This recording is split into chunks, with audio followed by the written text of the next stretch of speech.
Welcome once again to another episode of the Random Access Podcast, brought to you by rapodcast.net. This is episode 876543321. Recorded live on August 1st, 2026. And here are your hosts. The man who hopefully hasn't had to worry about his cell phone plan in a while, Dave Play. Not particularly. And the man who is getting kicked off his plan in a few minutes, Andy Lowe. Hi. I mean, you've been milking that unlimited plan for a long time. I was talking with Kate about this because I had gotten the T-Mobile plan, I think in 2004, maybe 2005, and have never moved off of it. Kate joined my plan.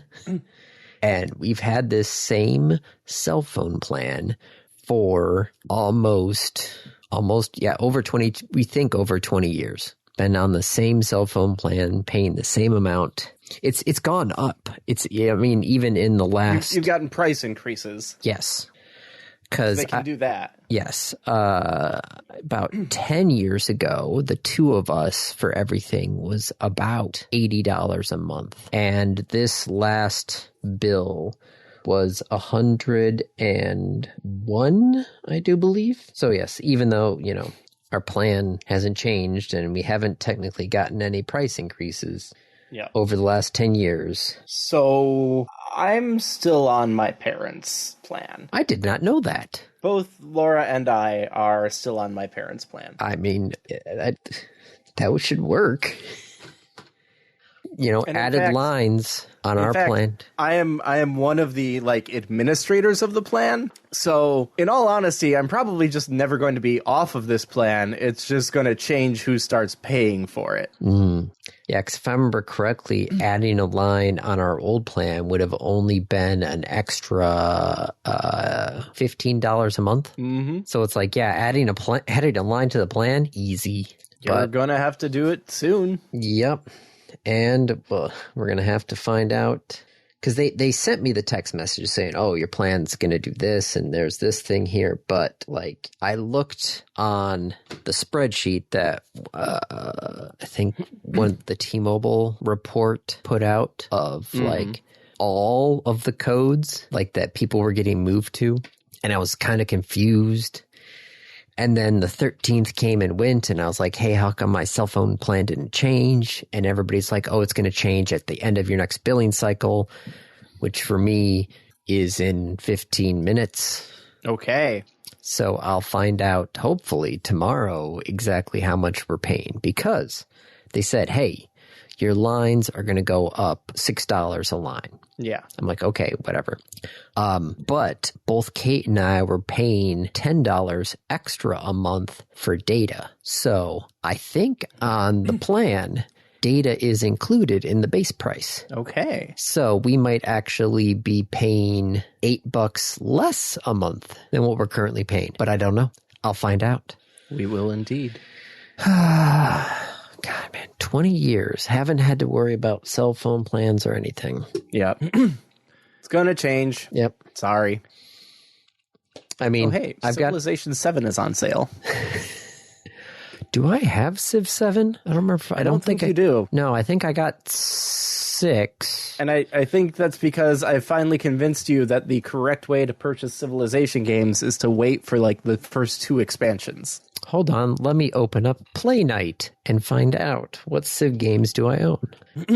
3, 4 Beyond the Sword, 4 Colonization, 4 Complete Edition, 4 Warlords, 5, 6, 2 versions of 6, and Civ Beyond Earth, which I think was 5's expansion. I think it was a clone of 4. Oh, was it a clone of... It was a clone of 4 or 5. It wasn't an expansion. It's a standalone game. Yeah, I think it came out, according to this, in 2014. So that would have been 5. Okay. Because 6 came out in 16. I remember that. Because it was the one where they're like, yep, now you're on a different planet. It's not Earth anymore. You're not doing history. You're doing sci-fi.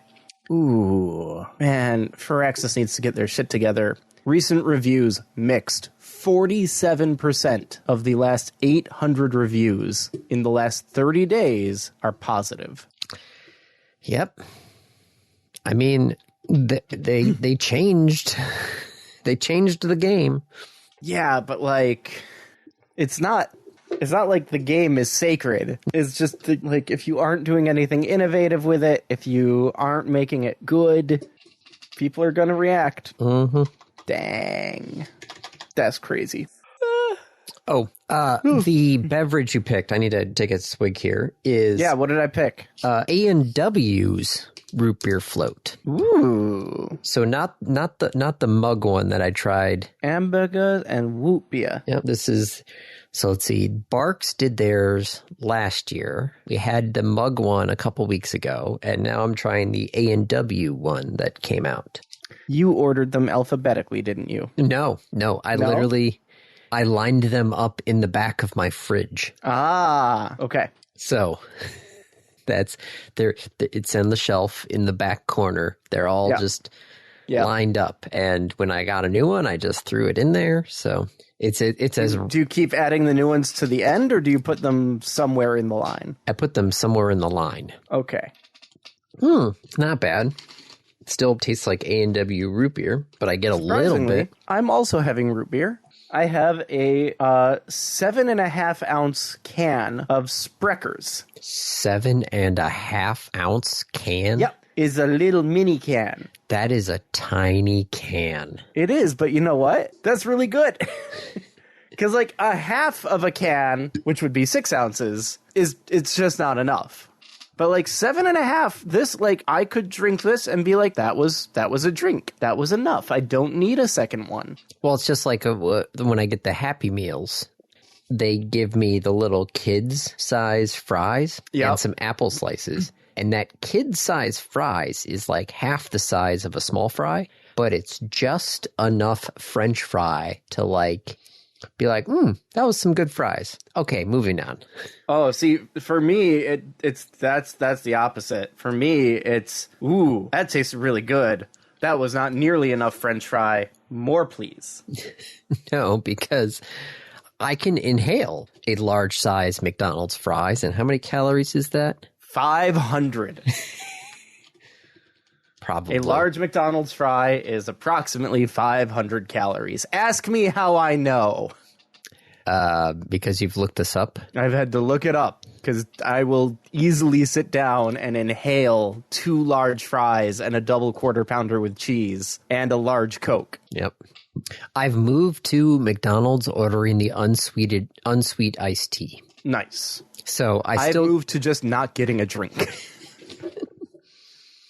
Well, I mean, there's times where I'm out and about and I need something flavorful and cold. And I get it with extra ice too, so it's not even a lot. But you just get water. I mean, I could get water, but unsweetened iced tea is fine. Okay, now I'm tasting the actual like float aspect of it. Yeah, it's got a little bit. There is a float in there. It's got a little bit of the artificial vanilla flavor in it. Nice. So I missed the company picnic this year because I was in Europe on my sabbatical. Oh, no. And that's the piece that I missed the most of missing the company picnic is they have like all you can eat Spreckers ice cream floats. Oh. They are so good, Andy. They are so good. Oh, I don't doubt it. What did I just have today? We went to Cold Stone because Isaac got his hair cut. And I guess the tradition now is we go to Cold Stone just, down the strip mall from the haircut place for ice cream after they get a haircut. Okay. And there was like an Oreo Reese's Cup combo ice cream. So it was a little bit cookies and cream, but then it was also a little bit peanut butter cup ice cream. Yum. That was pretty good, yes. I enjoyed that so much. I don't want to think of how many calories I ate for that, but... From Culver's? No, Cold Stone. No, Cold Stone. Yeah, sorry. Other C. Yes. Cold Stone, which one has more... Hang on. Which has more calories in a typical order? Cold Stone or Culver's? I mean, Culver's, I would always get the concrete mixer. Cold Stone. Yeah, Cold Stone That's some pretty rich ice cream. Cold Stone. Yeah. Oh my God. That's too much. That's too much. Culver's concrete mixer ranges from 700 to 1,100 calories. Mm-hmm. I should not get those anymore. I should go down to the McDonald's that's just down the road from there and get 2 large fry instead. Probably healthier. Never in a million years did I think I'd have to worry about it that bad. No, we're not youngins anymore. Yeah. I'm in my 40s. Yeah, I know. I've been there. I don't like it. I don't like it. So, yeah. I don't know where to go from there. We talked about cell phones. We talked about food. Football hasn't started yet. Nope. I suppose we could go into topics. I suppose. There is a thing in here. It's not Cold Stone. Hold on. Let me go back to my topic list. What did I... Cold Card. Yes, I just saw this. Do you know what Cold Card is? Cold Card. I have no idea what Cold Card is. Cold Card is a Canadian cybersecurity manufacturer. Uh-huh. Oh, sorry. Cold Kite. Coin Kite. Wait. Hang on. So we went from Cold Card, Cold Kite to Coin Kite. Sorry, Coin yeah, Kite no. is the actual name of the company. Coin Kite is the name of the company. Cold Card is one of those offline Bitcoin wallets. Oh, well, I care about this less now. This is people playing with fake money and risking everything. So yes, so you could, put your Bitcoins in this offline wallet in order to keep it away. It turns out, though, that these wallets, at some point in the past, accidentally dropped their hardware encryption and only used a software with only 72 bits of entropy rather than the expected 128 bits. So somebody was able to basically brute force the recovery code for these offline wallets. Mm-hmm. And has stolen up to about $75 million so far, taken from 2,673 various Cold Card wallet addresses. All right. Well, if you have one of these wallets, this offline wallet... They were saying, basically, you need to immediately get another wallet. Better. Yes, a different one, because even if they upgrade the firmware, your seed is still created from this software-based generator. Yeah. Good Lord. So yeah, they, whoever did this attack basically was able to steal $30 million worth of Bitcoin within the first 10 minutes. Just by guessing, forcing pins? Yeah, brute forcing the recovery codes for these wallets. Wow.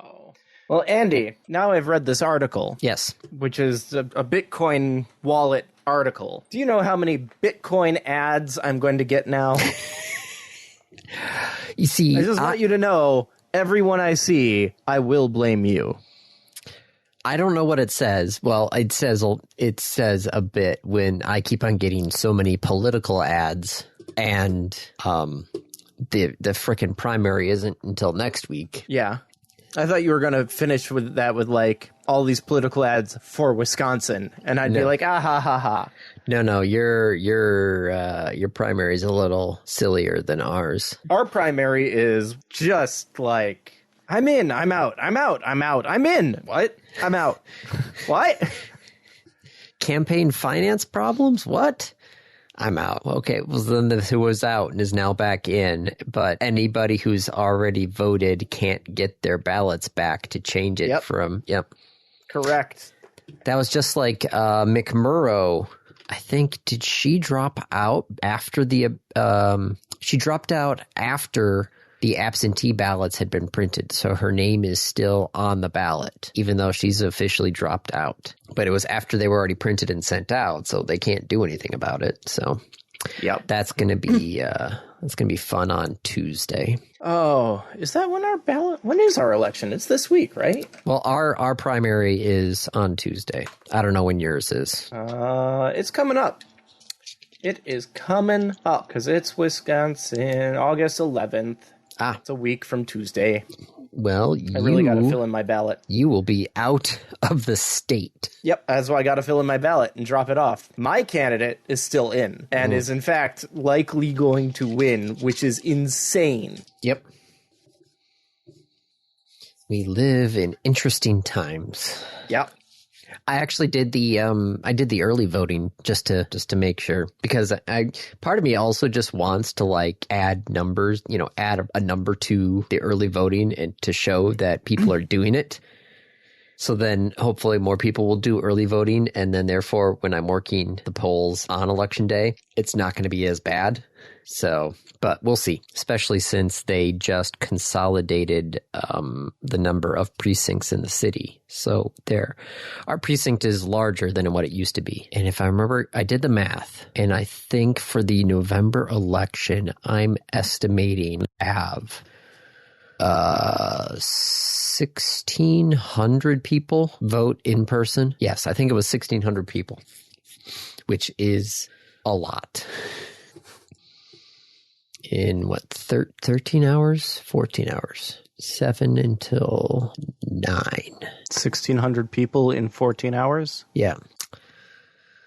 It's gonna be a long day. Well, it's a long day because it's 7 a.m. We have to be there at 6 to set up. And then since I'm the co-chair, I have to sign off and take all the ballots to City Hall and verify all, voter logs and make sure all the ballot counts match up. So could be... Do all the things. Yep, do all the things. Make sure everything's okay. Hand it off to the City Hall and the city clerk, and then go home. So it's about... Sometimes, I think one time I got home at 11. Ugh. Yeah. Was that the early one or the late one? That was the late one. The early one I got because we were we had a special election in May, and it was I think it was 2 things on the ballot. Both of them are proposals, so there was nothing political on it. It was all proposals. Mm-hmm. One of them was for kind of are in themselves political, but yeah. Well, especially when one of them was about the trash pickup in town, and the political parties came out on opposite sides of the trash debate. Why? Well, guess who was a major contributor to one of the political parties? The trash pickup company? Mm-hmm. Yep. They had basically tried to personally bankroll people who were trying to go after the city council positions in the previous November election because they didn't want the trash haulers to change. And that didn't work. And then they got enough people to sign for this petition, and the proposal went on there, and then that got shot down again. And it's just like, all right, guys, enough. Just... You lost. Just accept it and move on. Nah. Yeah. Never. So that's going to be Tuesday. So that's going to be fun. And then Friday, we're heading up to Manistee. Woo! Wait, yep. Friday? Yeah, well, we're going up Friday because we got the Red Cottage. Oh, so you guys get to go up early. Yes. I'm like, we're not going up till Saturday. What do you mean Friday? Yes, because the Yellow Cottage wasn't available until Saturday. Yeah. But the Red Cottage. So you get to be there, you get to unpack, you get to unwind, go shopping. Yep, get our Meijer order in, figure everything out. Yep, and then we show up Saturday, probably like midway through the day. Yep. Sweet. Yep. Which means I'll have to get this episode done some point earlier in the week. But we'll have to see, because I'm also in the middle of that big work project, which they still haven't found a solution to yet. This is the equipment that you installed that ended up being faulty because they had changed it after it had been certified? Yes. Has anyone gotten fired yet? No, but we do have hardware, the hardware manufacturers, us, the state police, because we're putting them in the police vehicles, and some other people as well. So there are like daily meetings now. Oh, God. That seem to be productive. Good. So good. This is like someone's in deep trouble. Hopefully someone will be in deep trouble, because this has been ridiculous. Yeah. All I know is my main precinct that I was police precinct post. All of my stuff is basically taken care of. I just have 7. We had 7 new devices installed that I pulled the old devices back in. And then I got 30 other vehicles that I'm waiting to hear about. But everything else with that is taken care of. So it should be, whenever they figure out what they're doing, shouldn't be too bad. I could probably get everything done in a day. But next week we're doing another post. So that's going to be a full week. So the episode doesn't have to go up on time. But we'll see. We'll see how long this takes. Okay. To record or to process? To process. Okay. Hopefully I can get most of it done tomorrow. There's no swimming right now. There's no we're not going to do any Costco shopping because we don't want food in the house while we're not here. Right. So we've been doing a lot of eating out of the pantry and refrigerator. Very nice. Get everything trimmed down before we leave for a bit. So what am I looking? That's not the right page. This is the right page. So yeah. Have you done a lot of the Pogo 10th anniversary stuff? Some, yeah. I mean, I've been playing every day. Because according to App Magic, Pokemon Go has generated $48.5 million in in-app purchase revenue during the 10th anniversary week. Jeez. From July 6th to July 12th, yep. In 1 week, they made $48.5 million in in-app purchases. I probably contributed to that because one of the raid days was in there somewhere. Yeah, July 11th was like the Mewtwo raid day. So I definitely did that. I probably purchased some remote passes in there. I don't know if I have any remote passes left. People keep on inviting me to remote raids, and I'm like, I can't. Guys, I really want to, but I just can't. Do I want to buy remote passes? Not really. Even with your Google Funny money? What did I use that? I used it on some sort of subscription to something. I forgot what. Oh, good. My Pikachu returned. That's 50 coins.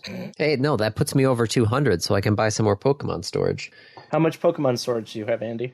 Hold on. An egg just cracked. I'll look at that egg later. 1,875. Ah, okay.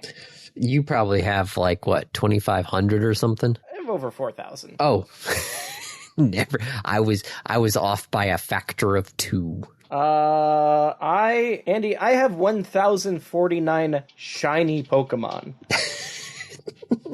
I have 600 legendary Pokemon.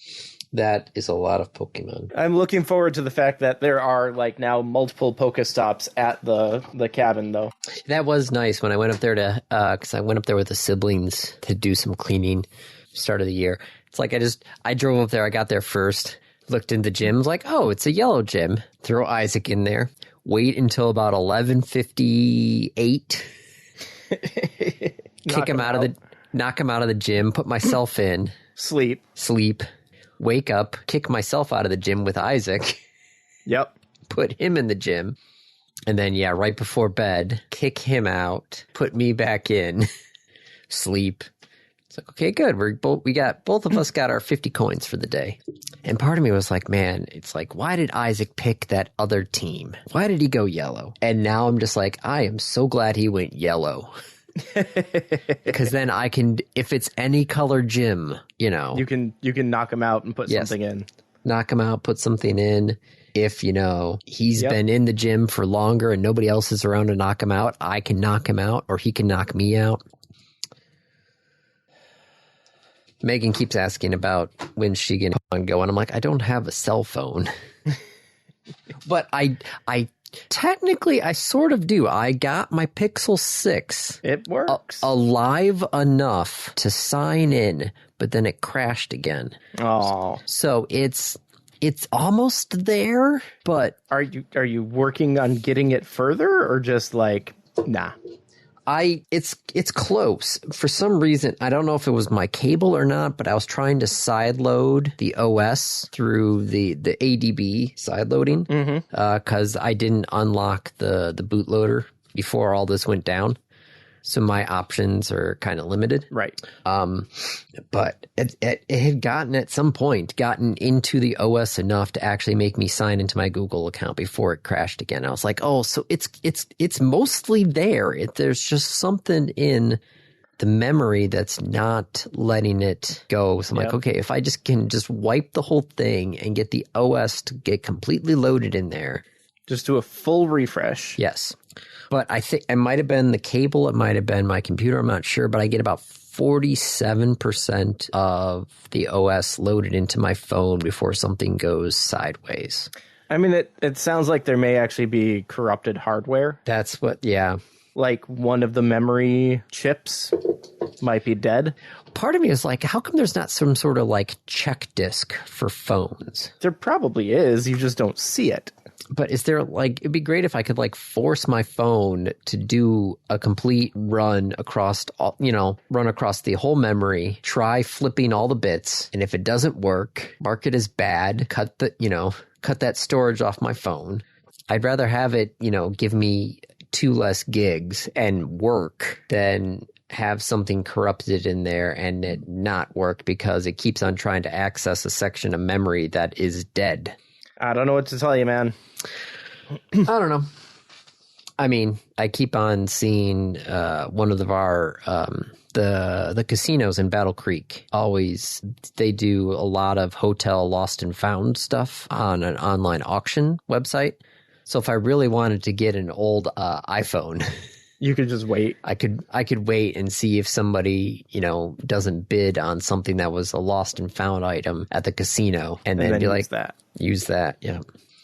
Because heaven forbid, because they've got Fire tablets, but they've got kids' profiles, and heaven forbid, the location is not enabled on the kids' profiles. Yep, got to protect them kids. Yep.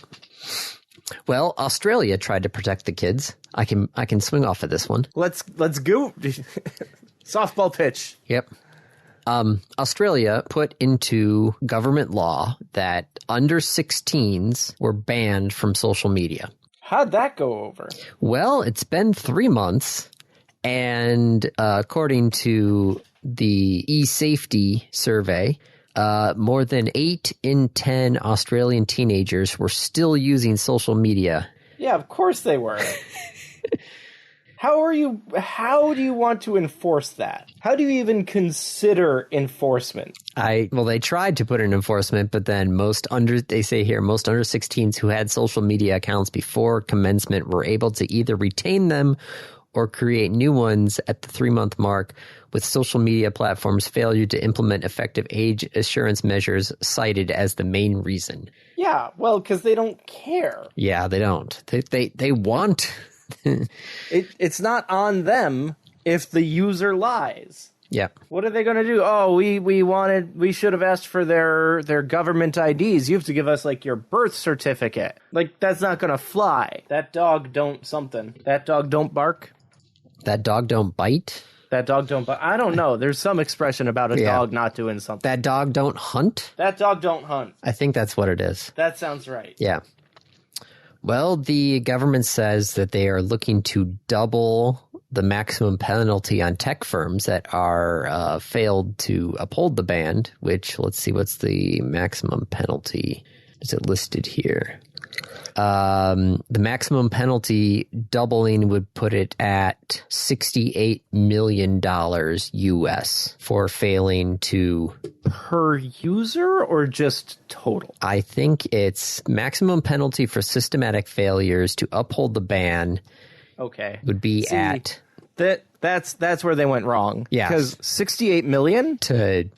To Meta, Facebook? Yeah, to Meta, to Google. That's the price of doing business, yo. They don't care if you made it $2,000 per user, per month or week. Like, the trick is you have to make it cost more than they're making from doing it. Yep. So you find out what their revenue is per user, and you say, all right, your penalty is 150% of that per user. Yeah, we find evidence that you have not done enough to like stop that person. Is it Norway or Finland? There's a Nordic country. Might be, I don't remember which Nordic country it is, but there is a Nordic country where the traffic fines are... I think it's Finland. It's like $80,000. Yeah, it's like the highest ever traffic ticket was some ridiculous amount because the traffic fines are a percentage of your annual gross. That's amazing. Yeah. Let's see if I can find that.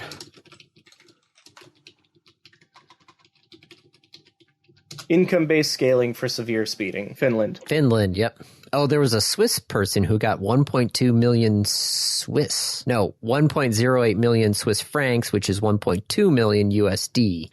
Jesus. Caught going 180 miles per hour on a Swiss motorway. Yep. What car is he driving that can actually go 100?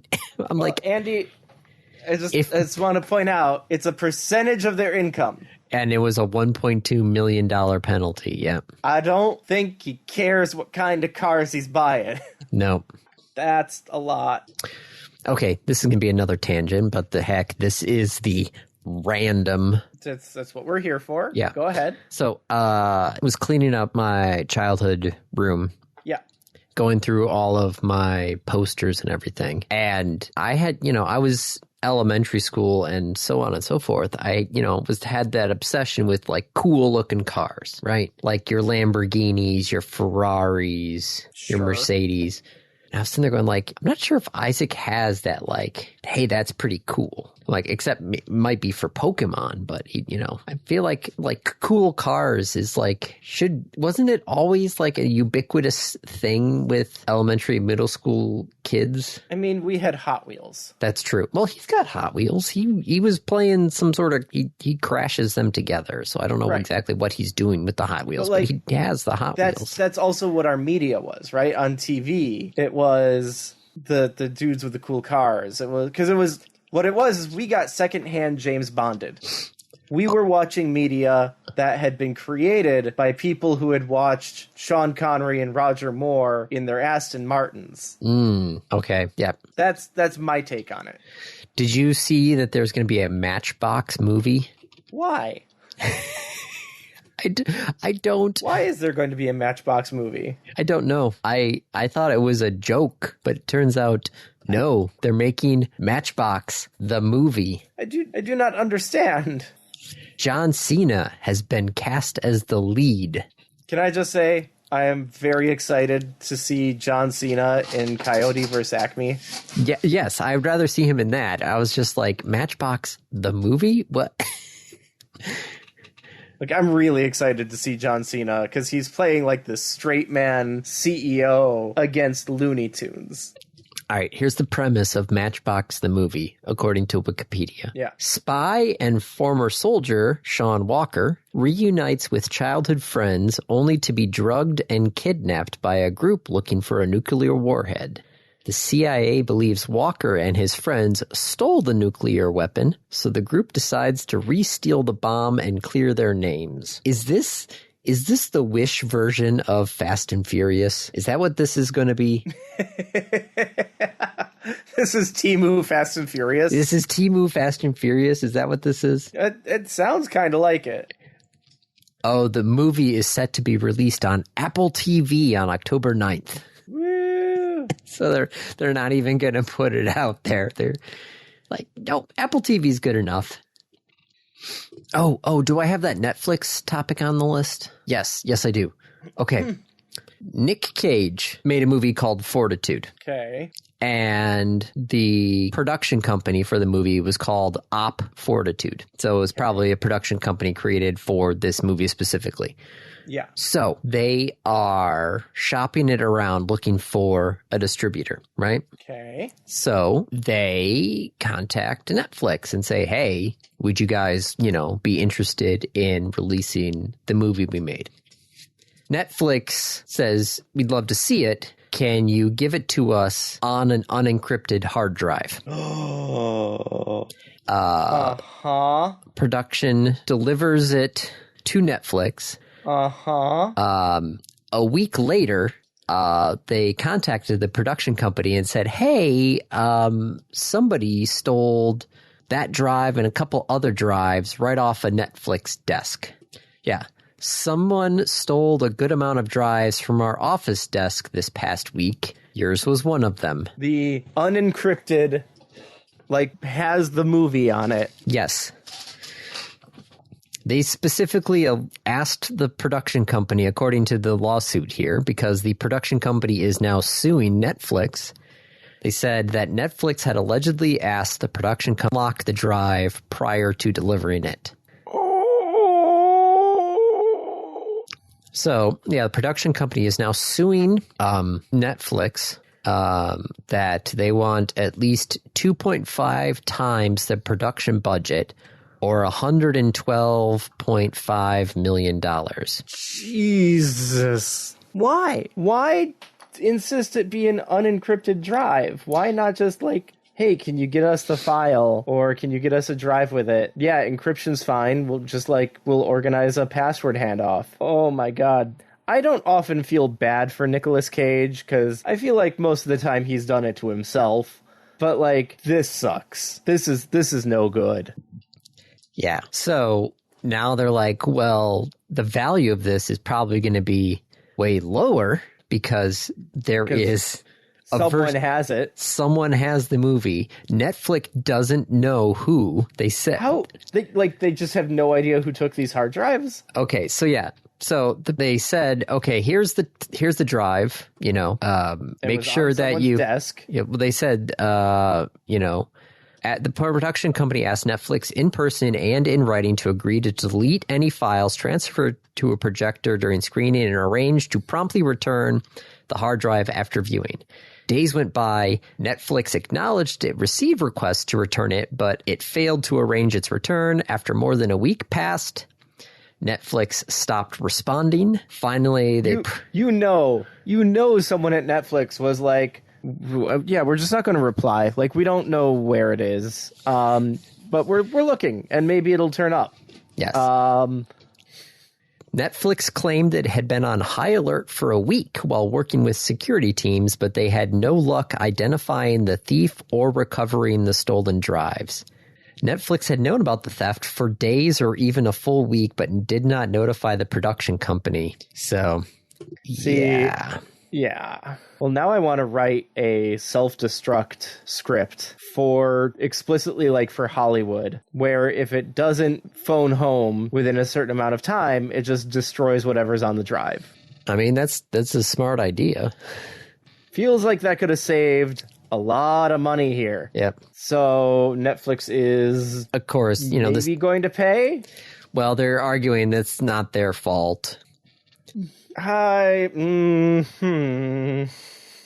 Netflix's? Is Netflix at fault? Yes, that's going to be the question.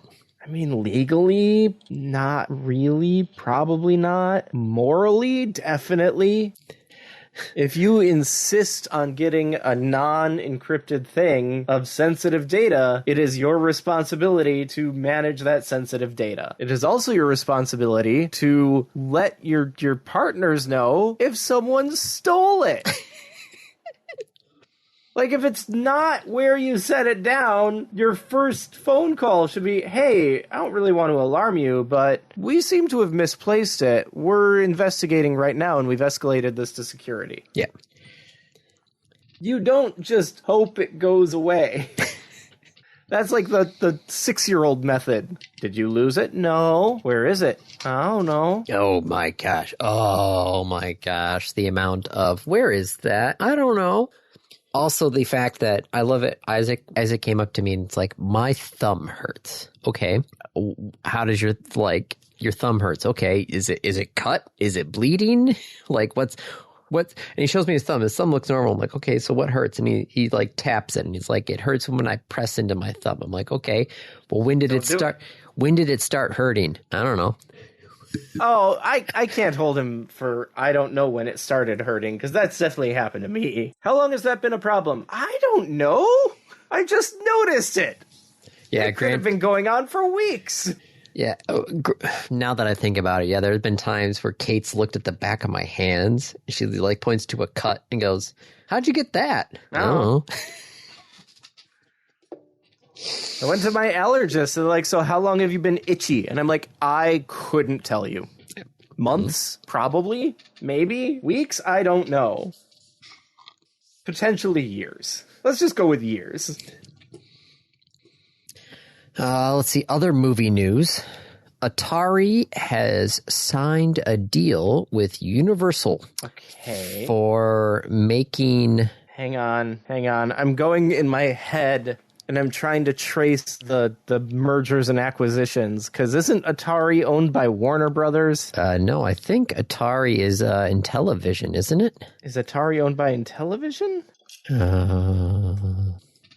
Oh, Hasbro. No, Hasbro sold them in 2001? Infogrames. Oh, Infogrames. That's what it was. Took over Hasbro Interactive and renamed itself Atari.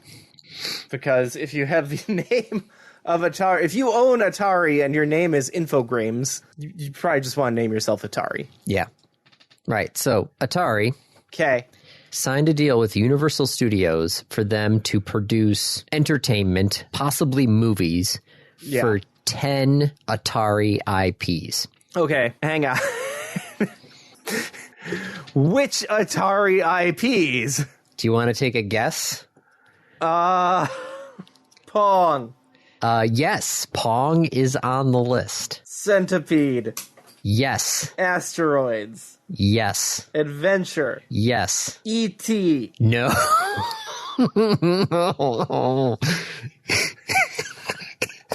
Unless they do a movie about how bad the E.T. Well, the joke being that E.T. is a movie. Yes. And that Atari doesn't have the rights to it. Yep. It's not their IP. All right, what do we got? Asteroids, Adventure. Why? Berserk, Breakout, Centipede, Crystal Castles, Millipede, Missile Command, Pong, and Yar's Revenge.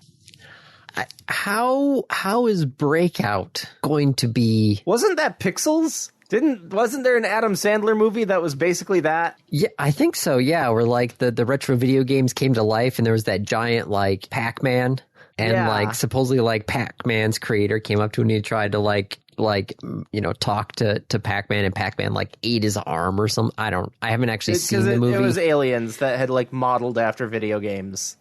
Which also is a trope that's been overdone. Centipede and Millipede are the same game, right? I think so. Breakout. Like Breakout's the one with the ball that bounces up and down, right? Yeah, also known as Arkanoid. Yeah, like how are you going to get a movie out of Breakout? It's like, oh my god, there's this giant ball bouncing from the sky. Quick, get in this little thing and bounce it back. Was that Breakout is the 1976 arcade game, while Arkanoid is the 1986 evolution of the game. Wasn't there a it was a Futurama episode where Space Invaders, yes. That was fried. That was also the plot of Pixels. Like, yeah. I wore my Enjoy Slurm shirt out, and somebody looked at it. It's like, I like your shirt. And I looked down, I was like, man, it has been a while, hasn't it? And she just looked at me, and she's like, oh, yeah. I'm just like, oh, now I just made both of us feel old. When you realize that the Slurm episode is like 30 years old? Yeah. Fry and the Slurm Factory, 1999.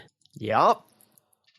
1999 was 27 years ago. Mm-hmm. Okay. Quick news. Basically everybody has signed off on the merger of EA and Saudi Arabia. I'm sorry, the merger of EA and whom? The Saudi Arabia Public Investment Fund. That's not a merger. That was the acquisition. Sorry. Yeah. Yes. Let's be clear. The that other is one. Not a merger. No. The acquisition of EA by the Saudi Investment Fund. Yes. Run by the Saudi prince. Yes. Who murdered a journalist. Yes. Yeah. That Saudi. That Saudi fund. Yep. Yeah. The acquisition is currently set to close on August 4th. So let's see what happens. Now I need to stop buying EA games. Yep. Cool. Yep. So cool. So exciting that this is the world we live in. Well, what's even great is, so if you're in Japan... Yeah. And you want to buy Grand Theft Auto 6. Don't. But yes, go on. You should kind of check to see when your box was delivered to the store. Okay. Because there's no actual physical disc in the box. Yeah. Because Rockstar said, hey, you're not going to get a disc, you're just going to get a digital download code. Right. Well, it turns out in Japan... because of the Payment Services Act, product codes in Japan will expire 170 days after the issuance date. Huh. So, if that box has been on the shelf for too long, the code inside of it is invalid. Yes. Wouldn't the store be responsible for taking it off the shelf? Let's see. If the product expires in less than 6 months, the rule doesn't apply, blah, blah, blah, 170 days. What does it say? Why would you make it expire? Like, I don't understand the reasoning behind this. You would have to dig into the Payment Services Act. It's a strict law that aims to protect consumers from getting scammed, requiring sellers of digital codes to set aside large amounts of money in the event their companies go under or disappear from the market completely. If the product expires in less than 6 months, the rule for holding the large amounts of cash doesn't apply, which is why the codes have an expiration date of 170 days. So that they don't have to set anything aside. Yes. So it's a loophole that they are intentionally exploiting. Yes. Huh. I don't like that. It looks like really shady shit with GTA 6. It looks like it is up to the store to keep track of their own inventory and send back old copies and request new ones. But it is up to the store to handle that.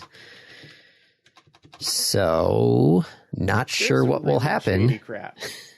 Between this and the automatically renewing GTA Online, like, guys, your game's going to be fine. People are going to love it. They're going to buy it. The, economic output of the country on the day of release is going to drop by 10%. You don't need to do the shady crap to maximize your profits. You're going to make money. Yes. It's ridiculous. Yeah. You know what else is ridiculous, Andy? What? How many companies Claude hacked during its tests? Now, this is not the OpenAI hacking that we had talked about last week, 2 weeks ago? Last week, yes. With Hugging Face. Yes, this is Claude. Also hacking. Yes. Because, of course, they had their models in an evaluation environment, but one of our third-party evaluation partners forgot to turn off the internet.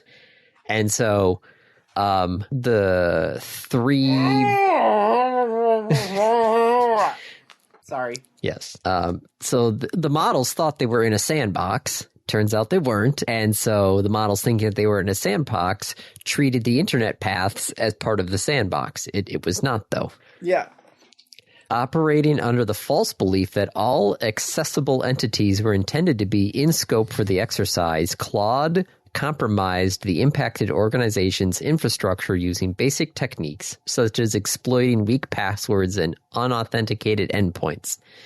It did not find or exploit any complex vulnerabilities, and in each case, Claude continued working to complete only the specific capture the flag task its evaluation had assigned.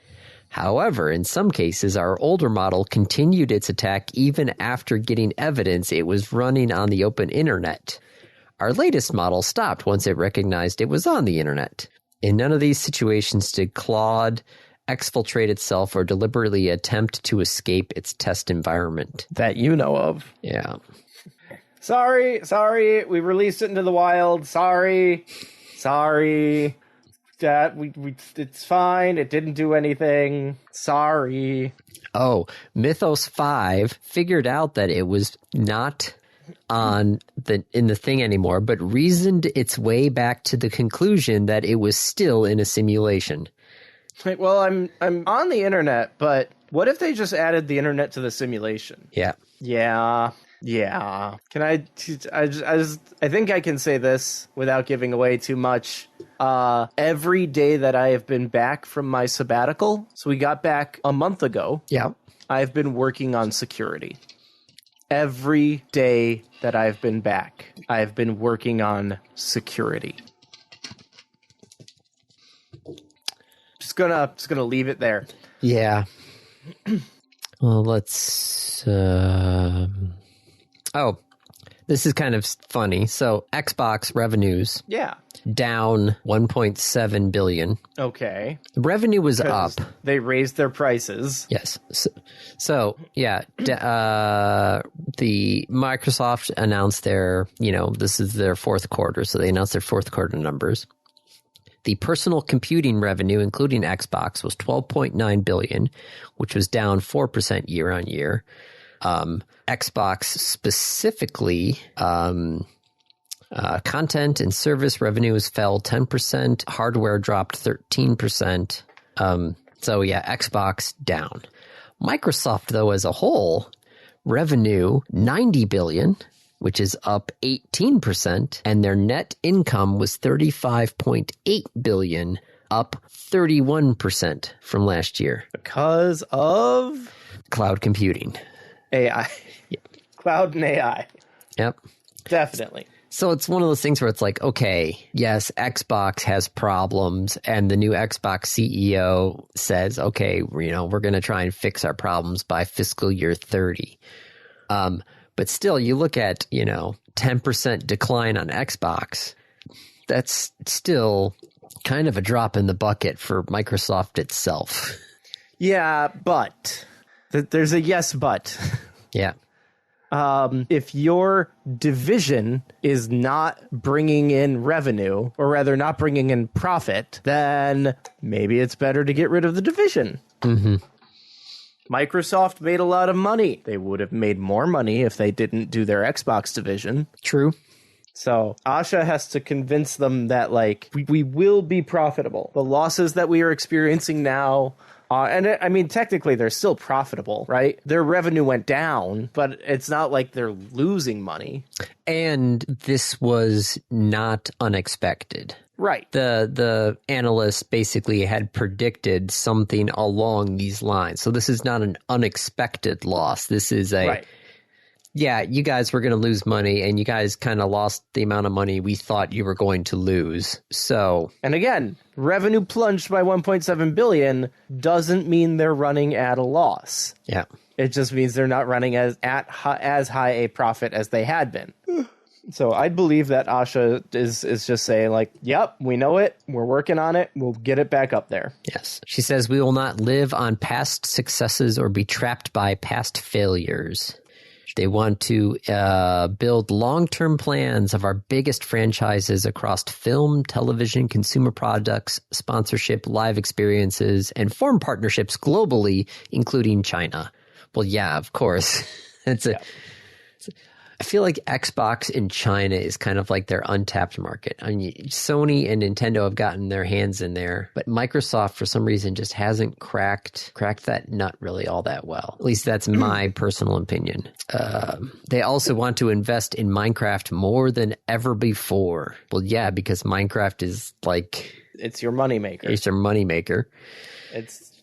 You are printing money with it. They expect to return to growth by the end of fiscal year 27. So we'll see where they are next year. Yeah. All right. Should we hit the randoms? Unless there's something on the list that you want to talk about. No, we can move over to the randoms. All right. It is your review. It's my review. So last time I reviewed the Pokesort minigame on Pokelike. And what I did not review was Pokelike itself. So I'm going to review Pokelike. Pokelike is a Pokemon roguelike, which I have been playing a lot of those. This one is not a roguelike of let me build up a hub of stores and level them up as I come back each time, like gather resources each time and come back and get better each time. That's not this. This is much more rogue-like than rogue-lite. When you lose, you kind of just start over. Okay. It is more like it is a Slay the Spire with a Pokemon skin and theme than it is a Pokemon game turned into a roguelike. Okay, makes sense. So Pokemon, Pokerogue, the other Pokemon roguelike that I have been playing that I also reviewed, that one is like Pokemon Combat, right? That is like you start a battle, you have your team of 6 Pokemon, you throw one out, and you play Pokemon. That is not what Pokelike is. Pokelike is not as much like Pokemon as Pokerogue. Pokelike is more like Slay the Spire. You pick your starter, because it is still Pokemon-ish. You pick your starter. You have 3 options at the beginning. Well, at the very beginning, you only have 1 option, which is story. Eventually, you unlock story, battle mode, and challenges. But in all of them, you pick your starter, you go in, and you see the map. And the map is a tree descending, and at every node on the tree, you have a left and a right. And the things at those nodes are either catch a Pokemon, or battle a Pokemon, or battle a trainer, or get an item, or mystery, stuff like that. And when you start a battle, you are no longer in control. It fights automatically. So every Pokemon has a move. So it's like an auto battler sort of thing, right? Yeah, it's an auto battler, and the only control you have is like what order are your Pokemon in and what items do they have. And that's it. The rest of the battle, once you've got that set, happens automatically. Okay. You have items that can modify your moves, so every Pokemon has a move of their type, and it's just like the same move. So all water physical Pokemon start with like Water Gun as their level 1 move, and then you can level it up and get Surf, and you can level it up and get Hydro Pump. I think that's actually the specials, not the physicals. But you also can get items that can change the move that they have. So if you have a Charizard's types are fire flying, so it has a fire move by default. But if you get the little beak item, then it becomes a flying move. But it doesn't really change much, just the type of move. It's hard. Because you don't have control. Like, Pokemon is designed for having control and having multiple moves and picking your moves and building your team and being able to shift in and out and being able to like, oh man, I bet they're going to use an ice type move. I should swap out my dragon for a fire type Pokemon so that I can soak up that ice type move. You can't do that. No, nope. There's no shifting. So if you get unlucky, that's kind of it. You're back to the start. Ooh, I don't know about this. The nice thing is really easy because like you don't need to think about Pokemon battles. You just go in and like maybe the next trainer is a water type trainer. I should probably move my fire type out of the first slot. The thing I'm really happy with so far is that version 2.5 was released like yesterday. Version 2.2 was released on July 3rd. Oh, that's They've been adding a lot of stuff. This thing keeps growing. So like the weekly challenges, right now there's a weekly challenge of a Soul Link, which is a pair of Nuzlocke. There's Endless Mode. There is the Daily Challenge. Daily Challenge is the Monotype Challenge. So today's is electric. And in this challenge mode, electric Pokemon level up your electric trait. Each type has a trait associated with it. And if you have like 2 electric Pokemon, then you have a 20% chance to attack twice, which is, I guess, kind of supposed to represent the idea of like, oh, you paralyze them. Steel has a 15% damage reduction. Water has a minus 2 to the attack and special attack of your opponent. So it's all the same mechanic. It's all, here's the map. You have decisions of left or right, and then there's a boss at the end. It's super easy to pick up. It's also mobile friendly. So I'm enjoying it. I've been playing a lot of it. Not so much. And I highly recommend it. What questions do you have? I don't think anything. I mean, you're not paying any money for this, so... No, God, no. Totally free. I mean, it's interesting. I'm just trying to get through all the stuff that I have. Before you pick up anything else? Yeah. It's like one of those things where there's just a wake of half-played games behind me. Yeah. I mean, in fact, there's a half-built Lego DeLorean that I got to finish up. So there's a lot of half-made stuff, and I'm just like, okay, I just want to clear the decks as much as possibly before I take on anything new. Okay. Yeah. So we'll see. But no, it's interesting there. It's Pokemon, but it's not Pokemon, but it is Pokemon. As a friend of mine said, it is more Slay the Spire with a Pokemon skin than it is Pokemon. Yeah. Well, okay then. All right, randoms. No, random topic. Yep. Random topic. Rolled ahead of time. Congratulations on your brother marrying Sara Carpenter. What was your wedding gift? Who is Sara Carpenter? Yeah, who is Sara Carpenter? It's also Sarah spelled S-A-R-A. So No H. No H. So that's different than Sarah with the H. Yes. Sarah without the H, what I feel like is going to be on the younger side. There is a Sarah without an H Carpenter on IMDb who has done some producing, directing, and acting, but I don't know. I don't think that's who this is supposed to be. There's a photographer named Sara Carpenter. There is Sara K. Carpenter, who passed away on May 25th of this year. Our condolences. There was a Sara Carpenter who was part of the January 6th riot in the Capitol. So, not excited about that one. Yep, Sara Carpenter on LinkedIn, a brand builder. I'm sorry. A brand builder? Uh-huh. Gosh, Sarah without the H is a brand builder. And I'm just like, oh, that one makes me kind of feel old. I mean, I don't know that she's much younger than we are. Oh, I don't know. Is Sarah without an H really when she worked at Pfizer for 11 years. Really? She's got experience. Yeah. Yeah, she's our age. Oh, okay. Almost certainly. Just judging by her time working. Oh, she got her bachelor's at University of Cincinnati in 2004. So basically our age. Yeah. Okay. You and I are looking at two different people, though. Yeah. Who is this? Well, mine says Sara Carpenter, brand creative plus copy direction. That's a different Sara Carpenter.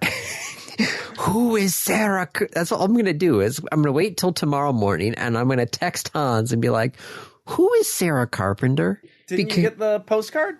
I got a postcard. Did you read the postcard? Is there something about Sara Carpenter? No, but there's something about texting Hans. Oh, yes. Did you get the newsletter? The newsletter? The newsletter. I don't think I got a newsletter. Oh, I got a newsletter. I got my phone is in a lake. Yes. I saw that. I have that postcard. You got a newsletter? I got a newsletter. I didn't get a newsletter. I don't know what that was. I don't know. I don't know if you should be excited or sad that you didn't get the newsletter. But yes, no, there's an honest to goodness double-sided newsletter. Okay, I don't think I got one. If I did, I'm sorry because like, I don't remember it, and it might have gone into the junk pile. Well, now I feel like I gotta send Hans a postcard going, who is Sara Carpenter? Just that. That's it. Don't put anything else on it. Just put, who is Sara Carpenter? All right. Okay, so, that said, my brother has married Sara Carpenter. Yes. I'm gonna just go and assume that my brother, like his wife, whatever. He's married Sara Carpenter. There was a wedding. It was lovely and wonderful. He looked great. She looked beautiful. It was such a wonderful ceremony, and I got them probably something from their registry. Yep. And probably a like secondary thing that was not for the kitchen. It would have been I would have booked them a voucher. I would have gotten them a voucher for a play so that they could say, like, we want to see this play, and I'm like, all right, here are the tickets. So that's a good one. Thank you. I'm trying to remember what Carrie got married after we did. Trying to remember what I got. I must have gotten something off of her registry. We also dog sat for them after the wedding, so they didn't have to deal with the dogs. So yes, I think that would doing something for them rather than getting them things, because both of my brothers have a lot. You know, they already have their stuff, right? I don't need to get them more stuff. So it'd be probably doing a favor for them or something of that nature. But yes, no, I will get a postcard and I will send it to Hans, and all I will ask is, who is Sara Carpenter? And sounds good. That I feel like that's gonna be my plan now. So, on that news, that's a wrap. This has been another episode of the Random Access Podcast. If you have any questions, comments, concerns, corrections, suggestions, remarks, reviews, rebukes, retorts, or just rants, feel free to contact us. You can find us on Twitter at RAPodcast, or send us an email at mail@rapodcast.net. Thank you for listening.